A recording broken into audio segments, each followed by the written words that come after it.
그런즉 거짓을 버리고 각각 그 이웃과 더불어 참된 것을 말하라. 이는 우리가 서로 지체가 됨이라. 분례어도 죄를 짓지 말며 해가 지도록 분을 품지 말고 마귀에게 틈을 주지 말라. 아멘. 네, 앞뒤 좌우로 한번 인사할까요? 잘 오셨습니다. 주님의 은혜가 우리 성도님에게 임하기를 바랍니다. 축복합니다. 네, 지난주에 제가 설교를 좀 세게 해서 오늘은 좀 약하게 하려고.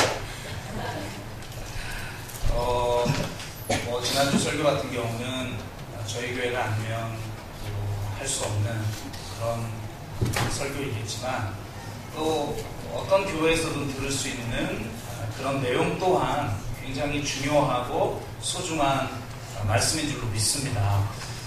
그래서 좀 몇 번에 걸쳐 마음 시리즈를 좀 제가 말씀을 좀 전하도록 하고요. 그런 다음에 이 복음서를 좀 같이 나누면 좋겠다 이런 생각을 지금 하고 있습니다.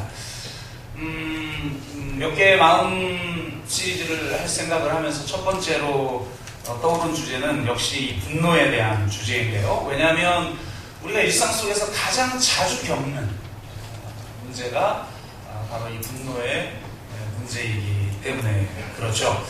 성경에도 보면 아담이 범죄한 다음에 에덴에서 쫓겨나는데 에덴에서 쫓겨난 인간의 최초의 범죄가 바로 분노였어요. 분노의 문제를 다스리지 못함으로 형제까지 죽이게 되는 비극적인 일을 맛보게 되는데요.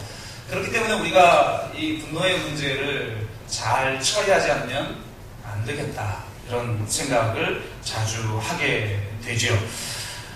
이 마음의 문제 시리즈를 다룰 때는 철저히 개인적 차원에서 좀 다루도록 하겠습니다. 왜 이런 말을 하냐면 모든 문제를 개인적 차원의 문제로 환원하는 것은 굉장히 큰 문제이기 때문에 그래요. 공적 차원의 문제가 있는데 그걸 자꾸 개인적 차원으로 환원해서는 안 되는 거죠. 또 마찬가지로 개인적 차원이라는 것도 존재하는데 그걸 뭐든지 다 공적 차원의 문제로 해석해서도 안 되는 겁니다. 그래서 그 두 가지를 좀 구분할 수가 있어야 된다. 예를 들면 분노에도 사적 차원과 공적 차원이 존재하죠. 공적 차원의 분노를 성경은 의로운 분노라고 이야기를 합니다. 사적 차원에서 약한 분노라는 게 또한 존재하죠. 관계를 깨트려버리고 인생을 완전히 망가뜨려버리는 그런 분노의 차원도 존재하죠. 성경을 보면 공적 차원의 분노를 디모스라고 표현을 하고 있고 사적 차원의 악한 분노를 오르게라고 표현을 하고 있어요. 그러니까 공적 차원의 분노라는 것도 필요한 것이다. 공적인 차원에서 분노하고 있는 사람을 향해서 분노하지 마, 저기 해를 뭐라고 오늘 본문에 해가 지기 전에 분노를 멈추라고 그랬는데 왜 아직도 그 문제 가지고 막 분노하고 막 시위하고 그래. 이런 정말 사적 차원과 공적 차원의 구분조차 못하는 유치한 문제제기인 것이죠. 그러니까 공적 차원의 분노라는 것도 필요한 것이다. 인간의 분노는 상해나 불의에 대한 자연스러운 감정이죠. 인간은 공의로우신 하나님의 형상대로 지음받았기 때문에 공의로운 감정을 가질 수밖에 없습니다. 공적 차원에서 의롭게 분노할 때만 도리어 죄에서 벗어날 수 있고 악과 싸울 수가 있는 것이죠. 죄책과 수치, 애통과 분노의 이 감정 없이는 정의를 이 땅에 이룰 수가 없는 것입니다. 분노를 해야 세상이 바뀌게 되는 것이고 세상이 성숙해져 가는 것이죠. 그래서 공적 차원에서 분노는 굉장히 중요한 것인데 이 마음 시리즈를 다룰 때는 철저하게 사적 차원에서 다룬다는 걸 전제하고 말씀을 들어주시면 좋겠어요. 실제로 의로운 분노조차도 그게 또 분노이기 때문에 그 의로운 분노가 자칫 내가 싸우려는 대상을 닮게 할 수 있다는 사실을 기억해야 돼요. 나는 의롭게 지금 분노하고 있기 때문에 계속 분노의 상태에 머물러도 좋다? 착각입니다. 그래서 이런 우스갯소리가 있어요. 평화운동 하는 사람들에게 평화가 없다. 그런 농담 있잖아요. 시민단체에 시민이 없다고. 평화운동에 평화가 없는 거예요. 평화를 위해서 싸우다 보니까 자신이 싸우려는 대상을 너무나 닮아버려가지고 평화가 없는 거예요. 그래서 이런 말이 있죠. 평화로 가는 길은 없습니다. 평화가 길입니다. 그래서 공적 차원의 분노가 있지만 이 공적 차원의 분노마저도 우리가 잘 다스리고 조율하지 않으면 자칫 우리가 싸우는 대상을 닮아버려 결국 사단이 틈탈 수 있다는 것 반드시 기억해야 하는 것이죠. 그래서 영적 싸움을 싸우는 사람일수록 진정한 평화의 영성이 필요한 것입니다. 분노가 사실은 굉장히 강력한 에너지고 매우 부정적으로 작동한다는 사실을 예리하게 성찰하며 이 분노의 문제를 우리가 다뤘으면 좋겠습니다. 이 분노의 문제를 우리는 어떻게 다뤄야 할 것인가? 가장 먼저 우리가 생각해야 할 것은 분노 자체를 죄악시해서는 안 된다는 거예요. 성경을 보면요, 잠언서에 이렇게 얘기하고 있어요. 노하기를 더디하는 자는 용사보다 낫고, 이렇게 얘기해요. 어떻게 한다고요? 노하기를 더디하는 자. 더디하는 자가 용사보다 나은 거지, 노하는 것 자체가 없는 그런 사람이라는 건 존재하지 않는 거예요. 오늘 본문도 이렇게 이야기하죠. 분을 내어도 죄를 짓지 말며. 그러니까 분노가 내 안에 있는 것과 죄를 짓는 것과는 별개의 문제라는 것이죠. 그런데 우리는 이 분노가 워낙 파괴적이다 보니까 이 분노 자체를 죄악시하여서 내 마음속에 일어나는 분노를 정죄하고 억압하는 경향성이 있다는 거예요. 여러분, 부정적인 감정이든 상처든 그것이 치유되는 가장 중요한 방법은요, 경험하고 이해하는 거예요. 많은 사람들은 사실은 자기 안에 있는 부정적인 감정을 경험하지 못해요. 예를 들어 분노한다. 분노에 사로잡히는 거예요. 그냥 분노에 사로잡혀가지고 뚜껑이 열려서 열심히 분노하다가 정신 차리고 보니까 이미 상처는 입을 대로 다 입은 거죠. 사실은 경험한 게 아니에요. 경험이라는 건 내가 명확하게 깨어있는 상태에서 그 실체를 명확하게 보며 경험하는 거죠. 근데 사실은 그냥 사로잡혀 있는 거예요. 혹은 억압하죠. 그 감정의 실체가 무엇인지를 보려 하지 않고 그냥 그걸 정죄하고 그냥 억압해버려요. 근데 억압해가지고는 감정의 문제가 해결이 안 되는 거죠. 꽝 눌려있다가 용수철처럼 언젠가는 사실 타이밍도 아닌데, 사실은 말도 안 되는 상황에서 화를 내는 사람은요, 그때가 그 사람은 가장 정확한 타이밍이에요. 왜요? 꽉 눌러놨다가 견디다가 별것도 아닌 일에 폭발하는 거예요. 그러니까 임계점에 다다른 거죠. 그런데 밖에 있는 사람 입장에선 지금 그렇게 화낼 그런 상황이 아닌 거죠. 그러니까 내가 이 부정적인 감정을 성숙하게 해결하지 못하면 정말 적절치 않은 상황에 자기 파괴적인 혹은 관계 파괴적인 그리고 상대에게 상처를 입히는 행동을 하기가 쉽다라는 겁니다. 그래서 우리가 이 부정적인 감정이 일어날 때는 먼저 죄악시하여 정죄하고 억압하는 일을 그만둬야 돼요. 인간의 모든 감정은 소중한 거예요. 분노든 애통이든 하나님이 우리들에게 인간으로서 누릴 선물로 주신 것이 감정이에요. 그 감정이 우리 안에 올 때 마치 어린아이를 다루듯 다뤄야 되는데, 우리는 어린아이를 제대로 다루듯 다뤄야 되는데 부적절하게 아이들을 야단치듯이 자기 안에 있는 감정을 대하는 사람들이 많이 있다는 거죠. 우리 어렸을 때 얼마나 야단 많이 맞고 자랐어요. 뭐 예를 들면 이런 거죠. 아빠, 나 우리 반에 진짜 그냥 말썽 피우는 인간이 있는데, 이 나쁜 애가 있는데 내가 보면 완전 그냥 때려 죽이고 싶었어요. 이렇게 얘기하면 여러분 어떻게 얘기하죠? 죽이라고 얘기하면 죽이라고 얘기하면 안 되죠. 같이 죽여줄까? 막 이렇게 공감한다고. 어떻게 해야 되죠? 우리 어렸을 때는 어땠어요? 왜 그렇게 나쁜 생각 가지면 안 되지? 너 예수 믿는 애가 그러면 안 되지. 못 써. 이렇게 야단을 맞았잖아요. 근데 그렇게 하면 아이들이 자기의 감정을 적절하게 다룰 수가 없어요. 우선 부모가 먼저 그 아이의 감정을 있는 그대로 받아줘야 되죠. 그죠? 그래서 어떻게 하라고 되어 있죠? 제가 한번 전에 말씀드렸잖아요. 어떻게 하라고요? 구나. 그래서 이거는요, 망고의 진리예요. 그래서 우리 아이가 달라졌어요. 전부 이 방법 쓰죠. 그러니까 너 네 반에 말썽 피우는 애를 때려 죽이고 싶구나. 어떤 판단과 정죄 없이 그 감정을 그대로 받아주는 거죠. 근데 이거를 이제 적절하게 사용해야 되는데, 제가 이 장난처럼 사용하는 바람에 이제는 효과가 별로 없어요. 제가 우리 딸이 뭐 할 때마다 그렇구나. 아빠, 자전거가 너무 사고 싶어요. 그럼 잘못된 건 뭐 어떻게 하는 거죠? 야, 이 지금 자전거도 멀쩡한데 뭐 어떻게 욕심부리고 그러면 안 되지? 이건 야단치는 거죠. 어떻게 반응해줘야 돼요?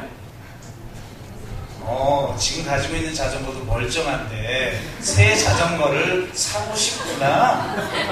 받아주는 거죠, 그냥. 그러니까 하도 제가 이러니까 제가 자전거를 사고 싶구나. 그러면 안 사준다는 얘기네. 이제는 그냥 통해버려요. 이제는 그냥. 우리 셋째 아이가 내가 너 그렇구나. 그러면은 안 사준다는 얘기네. 그렇게 돼버리는 거죠. 근데 최소한 그 아이에게 자신 안에 있는 감정에 대한 정죄는 없는 거죠. 네가 사고 싶지만 멀쩡한데 사는 것은 적절하지가 않은 것 같아. 그 다음은 그 아이를 설득시키는 과정으로 나아가게 되는 거죠. 그런 것처럼 내 안에 일어나는 감정들에 대한 판단과 정죄와 억압이 없어야 이 문제를 제대로 해결할 수 있다. 여러분, 사실 여기 멀쩡한 사람들 같지만 그 내면 속에 깊은 상처들이 다 있어요. 제가 상담해 보면 다 있어요. 없는 사람 없어요. 옆 사람 붙들고 잘난 척 하지 마세요. 다 힘들죠? 다 힘들고 참 무거운 짐을 지고 가고 있는 사람들 아니겠습니까? 그래서 이것은 내가 해결하고 내가 다스려두고 풀어야 될 문제인 것이지 죄역시해서는 안 되는 것이다. 이걸 전제로 하고 이제 오늘 말씀 속에서 이 방법을 어떻게 이야기하고 있는가를 우리가 보면 좋을 것 같은데요. 분노를 다스리려면 마귀가 틈을 타고 있다는 사실을 깨닫는 것이 굉장히 중요해요. 마귀가 가장 틈타기 쉬운 감정이 이 분노라고 하는 감정이에요. 물론 다른 여러 가지로 사단은 우리를 유혹하죠. 그러나 직접적으로 마귀가 틈을 타지 못하게 하라라고 하는 주제는 분노의 주제라는 걸 알 수가 있어요. 그러면 어떻게 마귀가 틈을 타게 되는가? 그것은 우리 안에 틈이 없기 때문이에요. 무슨 말이냐? 우리는 많은 자극 속에서 살아가요. 지금 여러분이 설교를 듣고 있는 것도 자극이죠. 어떤 특정한 자극을 받고 그 자극에 대해서 반응해요. 어떤 사람은 지금 내가 뭐 아는 주제하고 뭐 내가 듣고 싶은 주제하고 별 상관이 없네 라고 생각하며 그냥 시큰둥하고 그냥 아예 잘 작정을 하고 주무시는 그런 분은 지금 한 사람도 없는데 그렇게 하기로 선택할 수도 있죠. 수많은 자극 속에서 우리는 어떤 특정한 반응을 하면서 살아가요. 그런데 이 자극과 반응 사이에 틈이 없는 사람들이 많다. 그래서 외적인 어떤 자극에 대해 항상 반사적인 대응을 하는 사람들이 있어요. 상대가 내가 기대하는 대로 나에게 대하거나 혹은 상대가 나에게 칭찬을 하는 자극을 줘요. 그러니까 한마디로 말하면 칭찬 버튼을 누르는 거죠. 그러면 나는 기분이 좋아져요. 근데 상대가 내가 기대하는 것과 다른 행동을 하거나 혹은 나를 비난하는 행동을 한다. 비난 버튼을 삐 누르면 나는 그 버튼에 기계적으로 반응해요. 상처받고 분노하죠. 그러니까 실제로는 우리가 내 삶과 내 감정의 주인으로 살아가는 것이 아니라 외부에 나의 주인이 있는 거죠. 상대가 칭찬 버튼을 누르거나 비난 버튼을 누름으로 말미암아 내 감정을 마음대로 하도록 내버려둬요. 그러니까 자기 삶의 주인으로 살아가는 것이 아니라 사실은 외부 자극의 노예로 살아가는 경우가 너무나 많이 있다는 거죠.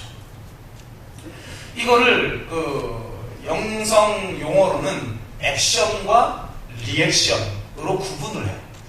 액션이라는 건 뭐냐면 내가 주체적 인간이 되어서 내가 스스로 선택하며 살아가는 거예요. 여러분은 내가 화냈다라고 생각하죠. 근데 사실은 여러분이 화낸 게 아니라 여러분 안에 있는 상처가 화를 내는 경우가 너무나 많아요. 여러분 안에 있는 불합리한 신념이 여러분을 분노하도록 만드는 게 너무 많아요. 내가 선택하지 못한 상태에서 그렇게 되는 경우가 너무 많이 있는 거죠. 내가 주체적으로 선택하여 하는 행동을 액션이라고 이야기해요. 그런데 외부적인 자극에 대해서 반사적인 대응을 하는 걸 뭐라고 하냐? 리액션 하는 거예요. 그러니까 많은 사람들이 사실은 리액션 하며 살아가요. 행동으로 진짜 주체적인 행동을 하며 살아가지 못하는 거죠. 주체적 인간은 외부의 자극에 대해서 즉자적으로 반응하지 않고 자신의 내면적 가치를 기준으로 반응을 선택하고 그 선택의 결과에 대해서 스스로 책임을 지며 살아갑니다. 주체적인 인간은 자극과 반응 사이에 틈이 있어요. 성숙한 사람일수록 이 틈의 최적이 넓고 큽니다. 그렇기 때문에 어떤 상황에서도 평화로워 보이고 여유가 있고 반응을 스스로 선택하며 자신이 추구하는 가치에 맞게 행동하고 그 결과에 대해 책임지는 삶을 살아가게 되는 것이죠. 그래서 이 자극과 반응 사이에 틈을 버리는 일이 굉장히 중요하다. 그럼 이걸 어떻게 해야 될까? 그 방법을 말씀드리자면 STC라는 방법이 있습니다. Stop, Think, Choose. 이 세 가지 단어가 굉장히 중요해요. 첫 번째는 Stop이에요. 외부의 자극에 대해서 반사적으로 대응하는 걸 스탑해야 돼요. 너무 단순한 것 같지만 가장 중요한 거예요. 사실은요, 스탑하는 능력을 통해 우리의 실력이나 성품이 성장합니다. 예를 들면 차량의 속도가 굉장히 높아지죠. 아니 도대체 달려볼 필요도 없는 속도, 제한 속도는 110인데 왜 최고 속도는 200인 거예요? 그러면 200 달릴 수 있게 해주든지. 계속 자동차의 기능이 성장하죠. 상승하죠. 근데 이렇게 자동차의 기능이 성장할 수 있는 밑바탕에는 뭐가 있느냐? 스탑하는 능력이 있어요. 멈추는 능력이 있어요. 한마디로 브레이크. 브레이크가 없다면, 예를 들면 멀리 달릴 수가 없는 거죠. 내가 스스로 제어할 수 있는 속도밖에 달릴 수가 없는 거죠. 그래서 이 브레이크 기능이 차량의 기능을 성장시키는 굉장히 중요한 기초다. 그래서 좋은 차와 좋지 않은 차에 대해서 제가 한번 들은 적이 있는데요. 좋은 차는요, 이렇게 가다가 예를 들면 시속 100km로 달려요. 그러면 우리가 끌고 다니는 차량은 갑자기 브레이크를 밟으면 어떻게 되죠? 어떻게 돼요? 딱 멈춥니까? 쫙 밀리죠. 속도를 갑자기 줄여버리면 쫙 밀려요. 조금은 속도가 줄겠지만 관성에 의해서 밀리게 되는 거예요. 그러니까 참 갑자기 밟기도 어렵고, 그래서 서서히 밟자니 앞에 부딪히게 되고, 이런 딜레마에 우리가 빠지게 되는 거죠. 근데 좋은 차는 놀랍게도 브레이크 기능이 달라요. 브레이크를 쫙 밟으면 딱 섭니다, 차가. 아니, 관성의 법칙이라는 게 있는데 타이어가 좋은가? 그게 아니에요. 타이어는 뭘 달아도 상관이 없어요. 똑같이 뭐뭐 타이어죠. 뭐 있겠습니까? 근데 어떻게 갑자기 딱 브레이크를 밟으면 갑자기 설 수 있냐? 우리가 볼 때는 갑자기 밟은 것 같은데, 한 번 밟은 것 같은데, 브레이크를 한 번 밟으면요, 짧은 사이에 수십 번의 브레이크가 조였다 펴졌다 조였다 펴졌다 조였다 펴졌다 안 돼요. 야, 이게 어떻게 가능한지 전 모르겠어요. 그러니까 쫙 밟으면 속도가 반으로 줄겠죠? 풀었다가 그 반의 속도를 다시 딱 밟으면 또 반으로 줄겠죠? 또 풀었다가 속도가 반으로 줄겠죠? 그럼 또 딱 밟으면 또 반으로 줄고, 그러니까 그거를 짧은 사이에 수십 번을 하는 거예요. 그러니까 실제로는 굉장히 작게 분할이 되어져서 브레이크가 작동하고 있는데 우리는 한 번에 밟은 것처럼 보이는 거죠. 그러니까 후진 브레이크는 한 번밖에 못 밟으니까 꽉 조이면 관성으로 쫙 나가는 것이고, 그 나가는 걸 다시 줄이고 다시 줄이고 다시 줄이는 것을 짧은 순간에 어마어마하게 많이 반복하는 거예요. 그러면 100km로 쫙가닥 딱 쓴대요, 그냥. 그런 차가 있나 본데, 혹시 제가 뻥을 들은 건 아니죠. 어쨌든 전문가가 그렇게 얘기하는 걸 들었어요. 그러니까 브레이크의 능력, 제가 예전에 자기계발서나 이 경영학서 이런 것들을 굉장히 많이 읽을 때가 있어요. 그러니까 뭐 책도 냈겠죠. 근데 어느 아이스하키 팀, 시골 아이스하키 팀을 전국 우승을 하게 만드는, 이런 뭐 영화에 이런 얘기 많이 나오잖아요. 그런 후진팀을 전국 우승하는 팀으로 만든 이야기를 통해서 어떻게 팀워크를 만들 것인가에 대한 책을 읽은 적이 있어요.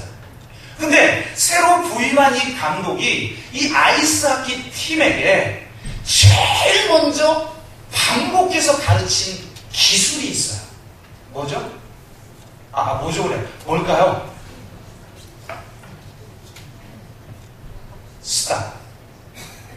스탑하는 기술. 멈추는 기술 없이는 실력이 향상될 수 없다는 거예요. 그 책을 읽으면서 제가 굉장히 멈추는 기술에 대한 굉장히 깊은 생각을 많이 하게 됐어요. 멈출 줄 모르는 사람은 성장할 수 없다. 대전제입니다. 그래서 스탑! 이게 첫 번째 단계예요. 이거 안 되면 그 다음 단계는 뭘 말해도 안 되는 거죠. 그래서 스탑. 항상 똑같이 반응했어요. 남편이 뭐라고 그러면 그냥 자동에 다시 해! 이전과 다르게 스탑을 해보는 거예요. 스탑. 그러면서 어떻게 해야 되느냐? 호흡을 깊이 해야 돼요. 제가 영성 공부를 예전에 좀 했었다고 그러잖아요. 우리 사도시대, 그러니까 성경에 보면 사도들이 나오죠. 요 사도들이 끝난 다음 기독교 지도자들을 교부라고 해요. 이 교부들 중에 사막 교부들이 있어요. 그러니까 사막으로 들어가서 영적 훈련을 했던 그런 교부들이죠. 그래서 이 세상에서 지친 사람들이 그들에게 이 사막까지 찾아가서 치유받고 다시 세상으로 돌아오고, 이런 게 있었어요. 그분들 영성서를 이렇게 보니까 그분들이 제일 중요하게 여기는 게 뭔가 봤더니 호흡이더라. 근데 요즘 의학이 발달하니까 이제 우리 호흡과 우리 의식이 다 연결된다라는 게 다 드러나고 있죠. 여러분 한번 호흡을 멈추고 생각을 해보세요. 생각이 잘 될까요? 안 됩니다. 생각은 우리가 호흡을 하고 있기 때문에 가능한 거예요. 호흡하지 않고 생각해보세요. 잘 안 됩니다. 내 생각했던 관성이 잠깐 작동을 하지만 생각하기가 어려워요. 그래서 호흡을 깊이 하면 생각이 깊어져요. 생각이 짧은 사람들의 특징, 호흡이 짧아요. 한마디 하면 바로 호흡이 가빠지기 시작. 그 강아지처럼 짧아지는 거죠. 깊이 호흡해야 되는데 짧아지는 거예요. 그래서 상처 입은 사람이나 뭐 화가 있는 사람들은 자기 몸이 자기도 모르게 가슴을 치어막 그러면서 호흡을 왜 그러느냐? 호흡이 깊어야 생각이 깊어져요. 그래서 이 사막 교구들은요, 호흡을 깊이 하면서 이렇게 생각을 했어요. 예수 그리스도. 호흡을 깊이 들이마시면서 예수 그리스도. 내쉬면서 그리스도의 평화. 이것을 반복적으로 훈련했어요. 나중에 이걸 훈련하다 보면요, 어떤 상태에서도 이 상태를 유지할 수 있어요. 그래서 그리스도의 임재 속에서 삶의 모든 일상들을 살아나가는 경지에까지 이르게 됐다고 합니다. 물론 우리 같은 사람들은 그런 경지까지 이르기가 쉽지가 않죠.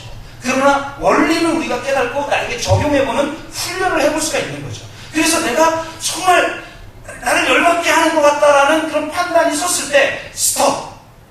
자기 자신에게 스톱하면서 호흡을 깊이 들여마시면서 성령님이여 오시옵소서. 내쉬면서 나를 다스려 주옵소서. 이렇게 기도하는 훈련을 하는 게 굉장히 중요합니다. 그래서 이 자극과 반응의 틈을 벌리고 그 자극과 반응 사이에 성령께서 오시도록 하는 훈련을 하는 게 굉장히 중요해요. 그래서 그 자극과 반응 사이에 광활한 우주같이 넓은 성령의 마음으로 채워지기 시작하면 다른 반응을 선택할 여지가 생기는 거예요. 그러니까 이게 첫 번째. 스탑. 두 번째는 think. 굉장히 중요한 것 같습니다. 자극과 반응 사이에 틈이 없는 사람은 생각 없이 살아가는 거예요. 외부의 자극에 그냥 반사적인 대응을 하면서 살아갑니다. 그런데 자극과 반응 사이에 틈이 벌려지기 시작하고 그 속에 성령이 임재하시기 시작하면 우리 마음을 조명해 주셔요. 여러분, 자극과 반응 사이에 틈이 없다라는 것은 다른 말로 표현을 하면 우리 마음이 어둡다는 거예요. 마음이 어두운 사람들은요, 마음이 어둡기 때문에, 빛이 없기 때문에 계속 걸려 넘어지는 거예요. 계속 걸려. 자기가 걸려 넘어져 놓고 누가 여기다 돌랐어? 그럼 돌 걷어차고 남 탓하고 자기를 합리화하고 그렇게 살아가게 되는 거예요. 그래서 중요한 것이 이 자극과 반응 사이의 틈 속에 성령이 임하면 보게 한다. 그때 생각하라. think. 결국 성숙의 힘은 생각의 힘입니다. 그 왜 그런지를 좀 말씀을 드릴게요. 여러분, 제가 예전에 결혼하고 나서 신혼 생활을 지하 단칸방에서 결혼 생활을 했는데요. 이 위층 집이 진짜 장난이 아니었어요. 부부싸움을 하는데 보니까 부인이 이 화투판에 뛰어들었더라고요. 보니까 노름의 이 맛이 들리기 시작하면 밥이 안 나오잖아요. 그러니까 막 둘이 싸우는데 나는 노름한 걸 가지고 싸운 줄 알았어요. 근데 이 남자가 나름 대인배 모드예요. 그래서 좋아, 이거 좀 화투 좀 그만해. 그러니까 재밌는데 어떻게 해요?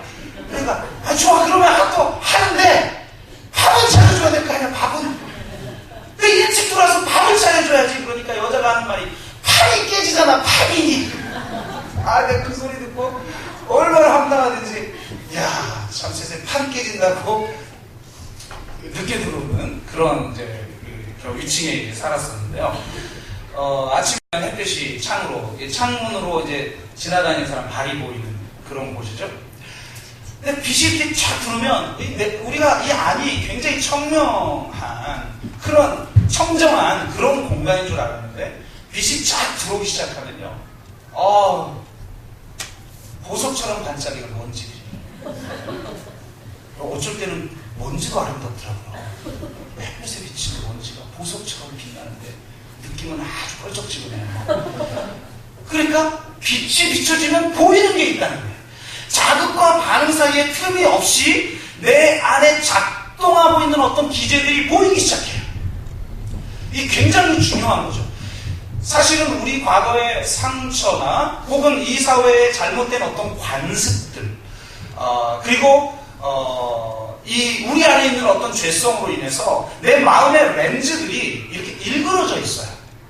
그러니까 어떻게 일그러져 있는지를 내가 알지 못하면 마음이 일그러져서 내가 잘못 받아들이고 있는 것을 우리는 마치 진리처럼 사실처럼 받아들이면서 우리는 상대를 정죄하고 분노해요.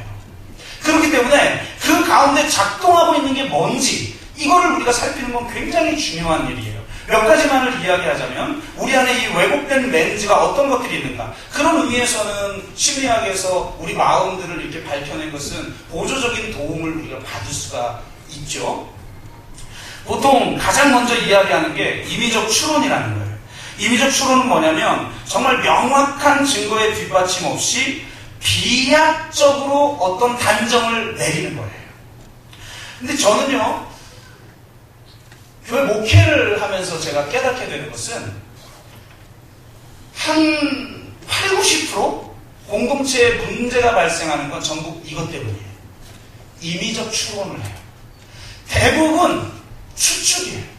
내가 살아오면서 경험했던 것, 내 안에 있는 신념들, 이런 많은 것들에 의해서 상대를 판단을 해요. 여러분, 상대에게 직접 확인하기 전까지 전부 추측에 불과하다. 이걸 항상 마음에 새겨야 돼요. 그런데 우리는 임의적으로 추론해놓고 그걸 진리처럼 받아들인다는 거죠. 그래서 상처받기도 하고 혹은 같이 싸우기도 하고 분노하기도 하고 이런 오류를 범해요. 뭐 예를 들면 교통체증이 나면 또 막 예전의 경험들 생각하는 거죠. 아유, 이거 운전 못하는 또 이 여자들이 이 길거리에 나왔구나. 그래가지고 그냥 막 앞에 그냥 좀 잘 못 가고 빨리 가야 되는데 못 가고 어우성거리면 아유 저거 분명히 저희 여자다. 이러는 사람들 굉장히 많죠. 남 얘기가 아닌 것 같기도 하고. 막 그러잖아. 이런 걸 의미적 추론이라고 해요. 그래가지고 저 추론을 딱 하면서 옆에 막 소리를 지르죠. 아이 여자가 집에서 밥이나 하지 뭐하고 있냐 그러면 또 여자는 문 확 열고 쌀 사러 간다 이제. 그러고 막 둘이 막 싸우고. 그게 왜 그러느냐? 임의적 추론이 존재하는 거예요. 우리 삶 속에. 여러분 반복해서 따라서 해보세요. 상대에게 직접 확인하기 전까지는 추론에 불과하다. 상대에게 직접 확인하기 전까지는 추론에 불과하다. 우리는요 확인하지 않아요. 내가 이렇게 느끼는데 맞아? 라고 확인하지 않아요. 그렇게 느끼는 것도 자존심 상하고 그죠? 그래서 열받았냐고 물어보면 열 안 받았대. 얼굴은 빨개졌는데 다시 마음이 어때요? 알아서 않대. 얼굴은 붉어졌는데 쓸데없는 자존심. 그래서 확인해야 된다. 이 임의적 추론이 가정을 깨트리고 공동체를 깨트리는 거예요. 또 선택적 추상화라고 하는 게 있죠. 어떤 상황을 개념화할 때 전체의 흐름에서 하나의 사실만 취한 채 나머지는 완전히 무시해버리는 거예요. 그동안 그 사람이 나에게 잘해줬던 거 이거 무시해버리고 잘못했던 거 한 가지 가지고 저 사람은 나를 신뢰하지 않아. 저 사람은 나를 싫어해. 이런 식으로 판단하는 거죠. 이게 다른 표현을 하자면 과잉 일반화 같은 것도 있어요. 한 가지 경험을 일반적인 사실처럼 단정을 짓는 거죠. 안 좋은 일이 하나 생기면 이번 한 주는 정말 엉망이야. 좋았는데 중국 음식 하나 딱 먹고 좀 체했어요. 그럼 나에겐 중국 음식은 안 맞아. 그것만 안 맞는 거죠.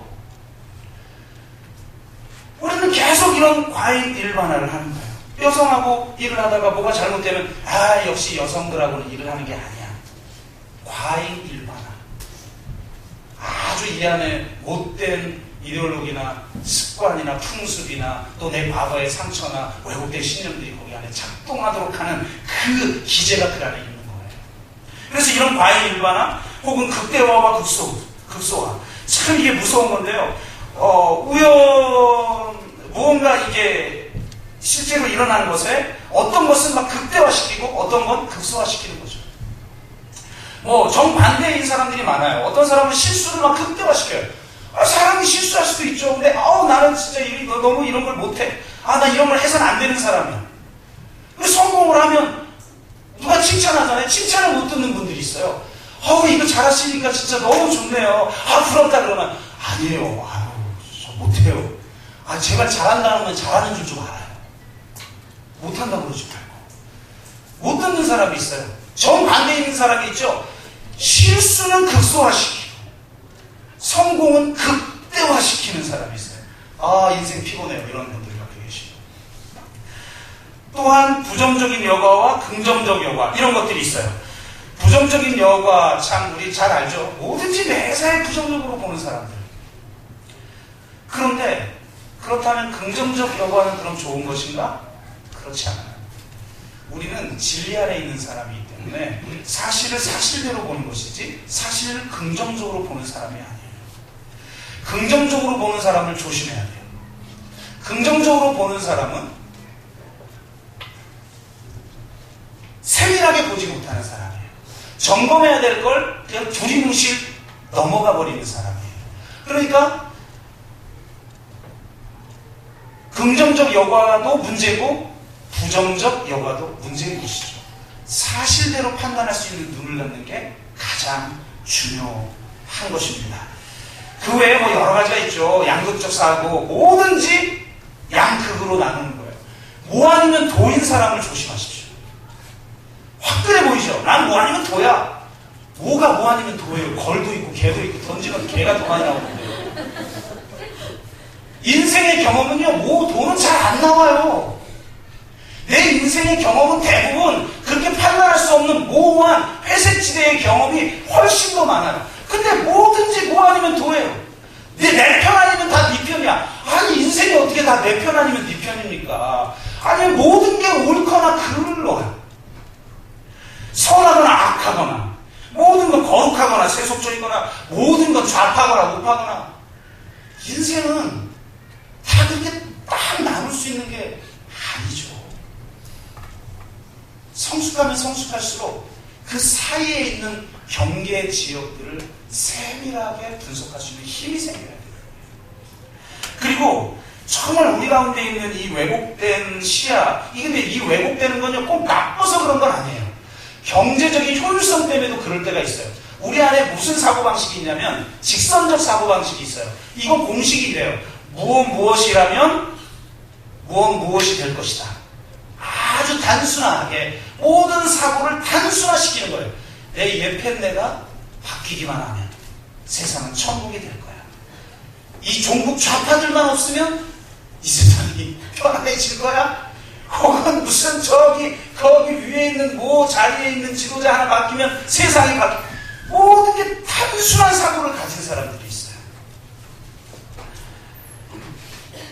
이해는 돼요. 왜 그러느냐? 복잡한 건요, 에너지가 많이 들어가요. 그래서 판단하고 싶지가 않기 때문에 효율적인 공식을 내가 만들어 놓는 거예요. 살아남으려고. 그래서 아주 단순화시켜요. 초딩 마인드로 사는 게 제일 편해요. 어쩔 때는요, 저는 밥 뭐 먹을 거냐고 물어보는 것도 스트레스더라고요. 집에 가서 뭐 먹을 거예요? 아내가 이렇게 물어보면 어쩔 때는 제가 지칠 때는 되게 스트레스가 돼요. 왜냐? 판단에는 에너지가 들어요. 알아서 주면 얼마나 감사하겠어요. 어차피 선택의 폭도 우리 많지 않은데.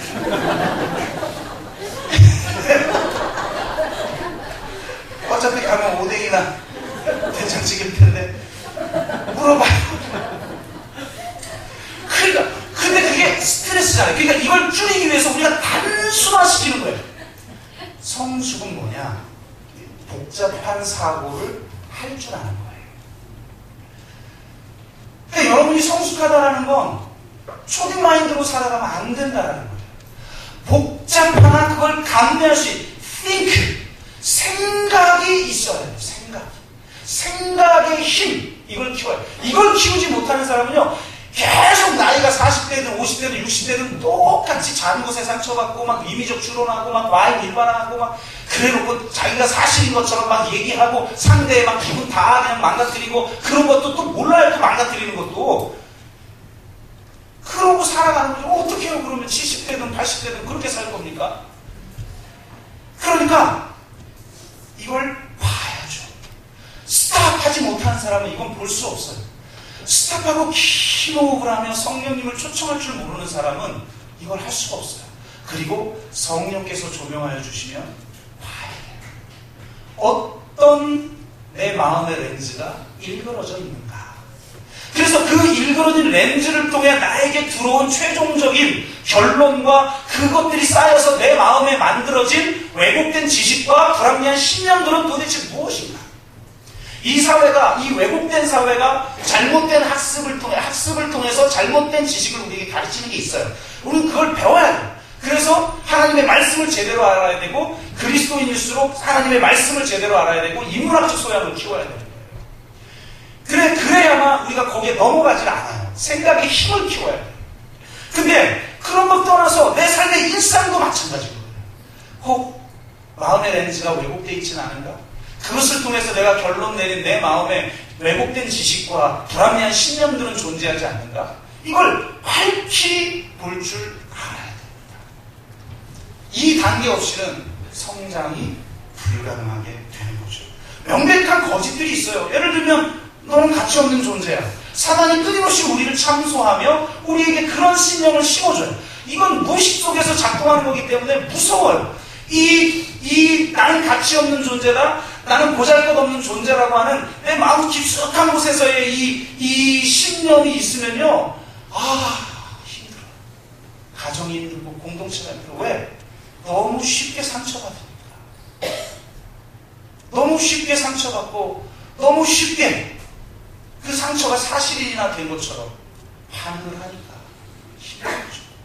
그래서 진리로 이 지식을 명확하게, 이 왜곡된 지식, 이 거짓된 생각들을 명확하게 판별해야 돼요. 여러분이 어떻게 지금 살고 있든지 여러분의 존재는 예수님자의 존재인 것입니다. 저는 하나님을 만나고 나서 진짜 다시는 목마르지 않는 생수의 강이 그 배에서 흘러난다는 게 뭔지를 알아요. 때로는 삶이 힘들기도 하고 저도 짜증도 나고 저도 절망도 할 수 있겠죠.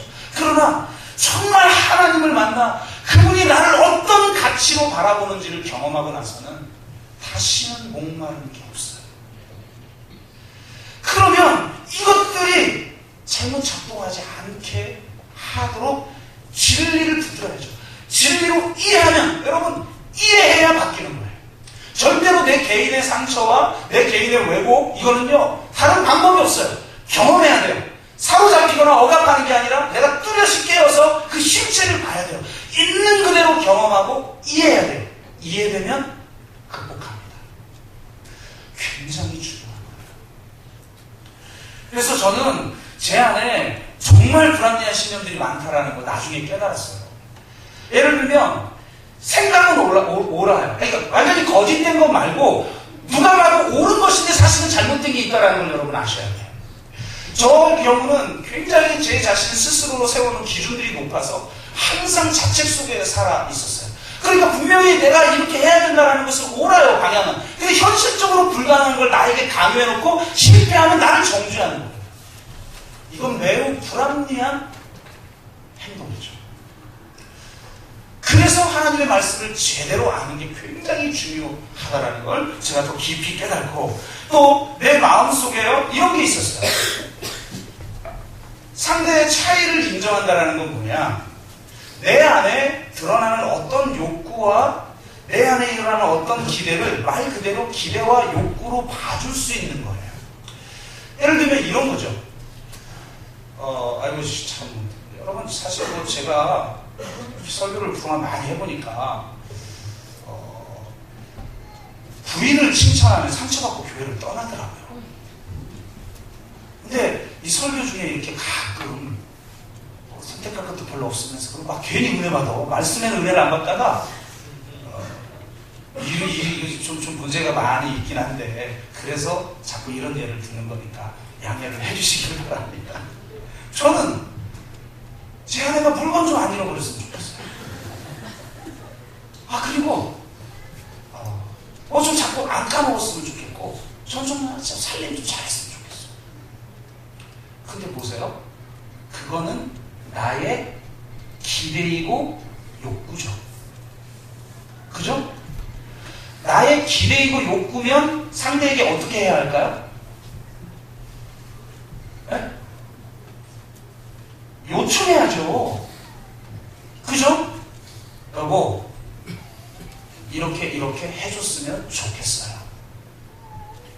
아니 말고 해줬으면 더 좋겠으니까 해줬으면 좋겠다고 요청할 수 있는 거예요. 그런데 이렇게 성도님들하고 상담을 해보면 이 당위적 사고에 완전히 사고 잡힌 사람들이 있어요. 그렇게 해야만 해. 이거는 나중에 기대와 욕구가 당위로 바뀌어서 단순히 욕구에 대한 요청을 하는 게 아니라 요구를 해버려요. 왜? 해야만 하는 거니까. 부인이면 이렇게 해야 되는 거 아니야? 성도라면 이렇게 해야 되는 거 아니야? 목사라면 이렇게 해야 되는 거 아니야? 여러분, 이게 옳으냐 그르냐 문제를 제가 말하는 게 아니에요. 이해가 좀 됩니까? 근데 우리는 상대에게 요구해요. 근데 그걸 못하면 자기도 상처받고 화를 내고 분노하고 상대가 무슨 죄인이나 되듯이 그렇게 하는 거죠. 그러니까 계속 부딪히는 거예요. 그냥 요청만 하십시오. 요구하지 말고. 아멘? 그렇게 해줘서 해주면 감사한 거죠. 아님 말고. 근데 우리 안에 불합리한 신념들이 자꾸 모든 걸 당위의 문제로 바꿔서 상대를 정죄하고 판단하고 분노하고 상대를 상처 입히고 상대가 스스로 자기를 쓸모없는 존재처럼 여기게 만들고 그런 경우가 너무 많죠. 저도 실수하고. 그래서 그런 것들에 더 이상 사로잡히지 마라. 링크. 세 번째는 치워줍니다. 이제는 내가 선택하는 거예요. 자극과 방해 사이에 틈이 없어서 그냥 반사적으로 대응하면서 계속 서로 싸우고 부딪히고 그러면서 살아가는 게 아니라 이제는 내가 이 스탑과 이 띵크의 과정을 넘어서서 이제 내가 선택하며 살아가는 거죠. 이 삶이라는 건요, 세 가지가 있는 것 같아요. 내가 통제할 수 있는 영역이 있고, 간접적으로만 통제가 가능한 영역이 있고, 내가 통제할 수 없는 영역이라는 게 존재해요. 통제할 수 없는 영역들이 있죠. 예를 들면 과거. 어떻게 바꿀 수가 없는데 그걸 바꾸려고 해요. 또 성경에 예수님이 이런 말을 하잖아요. 염려하지 말라. 너희가 염려함으로 키를 한 자라도 늘릴 수 있더냐? 염려한다고 키가 한 자라도 자랄 수 있습니까? 염려한다고 내 얼굴이 그렇게 멋있어 보여요? 물론 수술하면 되겠지만 염려함으로 그거 바꿀 수 있는 게 아니죠.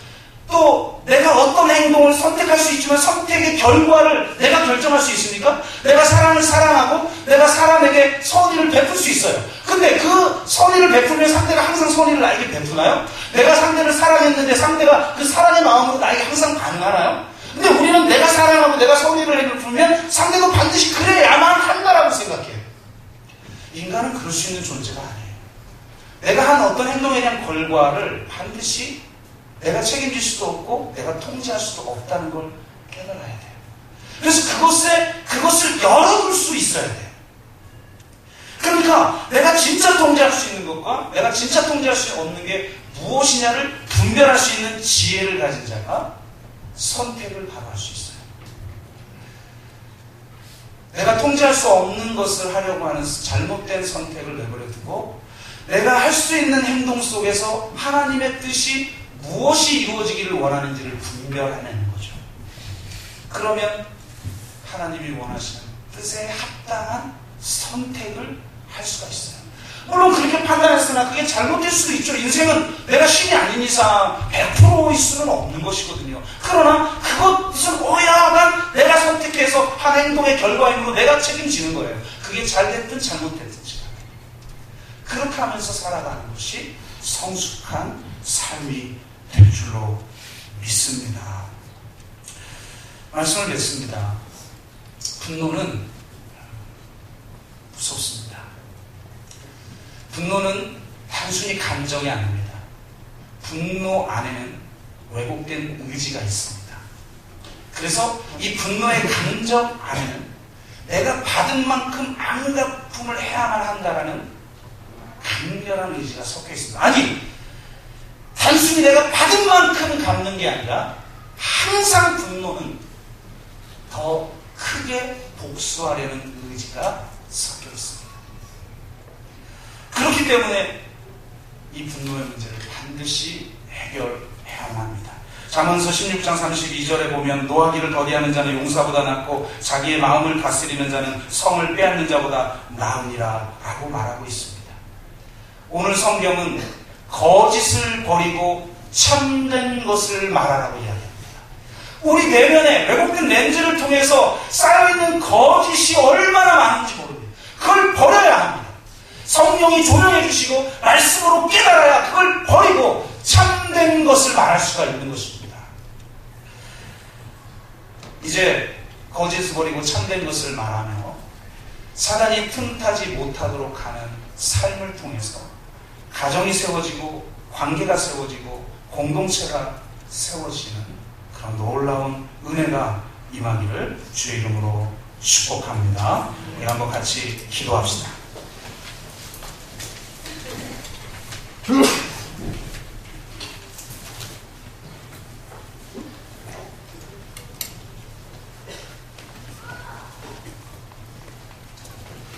분노의 문제에 사로잡혀 있는 분들이 계십니까? 참으로 분노는 무섭습니다. 형제도 형제를 죽일 수 있게 합니다.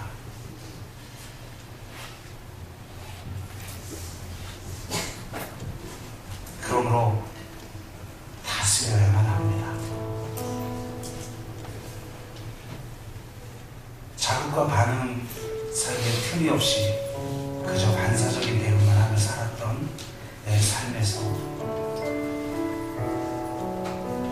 이제는 그 틈 안에 성령이 가득 채워지고 성령이 주인이 되어 우리를 조명해 줌으로 내 안에 있는 거짓들이 명확하게 보여지는 역사가 있게 하여 주옵소서. 당장 모든 것이 해결되진 않는다 할지라도 하나씩 하나씩 주님 보여주셔서 그것을 버릴 수 있는 사람들이 되게 하여 주시고 항상 참된 것을 말할 줄 알게 하여 주옵소서. 자신이 참된 것을 말하고 있다고 착각하다가 상처 입히고 상처받고 관계는 깨어지는 어리석은 삶을 살지 않게 하여 주시옵소서. 내 마음속에 그리스도의 평화로 가득 채워져서 이제 하나님의 뜻에 합당한 삶을 선택할 수 있도록 인도하여 주시옵소서. 그러한 마음들이, 그런 은혜들이 우리의 관계를, 우리 가정을, 공동체를, 이 사회를 더 아름답게 만들어갈 수 있도록 해달라고 우리 그럼 같이 한 목소리로 기도하겠습니다. 같이 기도합니다. 사랑의 아버지 하나님, 정말 얼마나 흔하게 우리가 분노하고 있습니까? 그러면서도 그것이 다 상대의 탓이라고 그렇게 책임 전가를 하며 계속해서 관계를 어렵게 만들어가고 있는 우리 자신을 바라봅니다. 성령님, 기계적으로 반사적으로 대응하는 삶을 끊어버리게 하여 주옵소서. 스탑할 수 있는 능력을 갖게 하여 주시옵소서.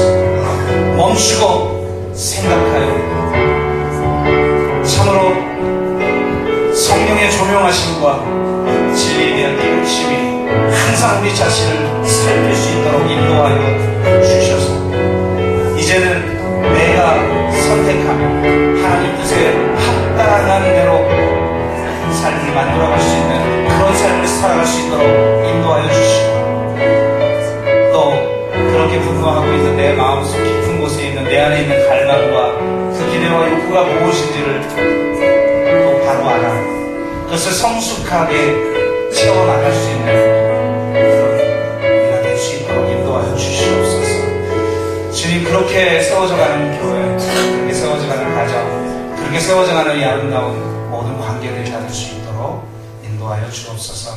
주님, 노하기를 더디하고 우리 마음을 잘 다스릴 수 있어서 사단이 틈타지 못하고 언제나 거짓을 버리고 참된 것을 말할 수 있는 그런 삶을 살아가게 하여 주시옵소서. 감사드리며 예수 그리스도의 이름으로 기도드리옵나이다. 아멘.